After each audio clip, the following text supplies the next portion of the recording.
ಸುಳ್ಳನ್ನ 100 ಬಾರಿ ಹೇಳಿ ಸತ್ಯ ಮಾಡಲು ಯತ್ನ, ದಲಿತನ ಮೇಲೆ ಇಲ್ಲಸಲ್ಲದ ಅಪವಾದ, ಚರ್ಚೆಗೆ ಬನ್ನಿ ಎಂದು ಬಿಜೆಪಿಗೆ ನಾಗೇಂದ್ರ ಸವಾಲ್.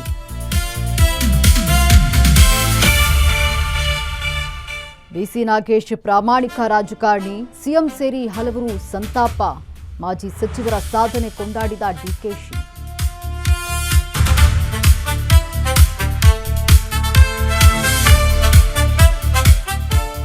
ಬೆಂಗಳೂರಿನಲ್ಲಿ ನಕಲಿ ಔಷಧ ಮಾರಾಟ, ಪ್ರತಿಷ್ಠಿತ ಕಂಪನಿಗಳ ಲೇಬಲ್ ಅಂಟಿಸಿ ಸೇಲ್, 4 ಕೋಟಿ ಮೌಲ್ಯದ ಮೆಡಿಸಿನ್ ಸೀಸ್.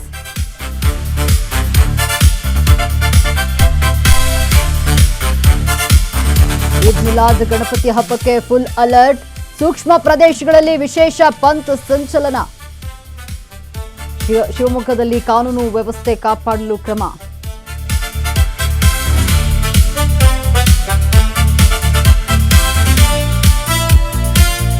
ಮೀನು ಹಿಡಿಯಲು ಹೋದ 3 ನಾಪತ್ತೆ, ಓರ್ವನ ಶವ ಪತ್ತೆ, ಇಬ್ಬರಿಗಾಗಿ ಶೋಧ. ವಿಜಯನಗರದ ತುಂಗಭದ್ರಾ ಹಿನ್ನೀರಿನಲ್ಲಿ ದುರಂತ.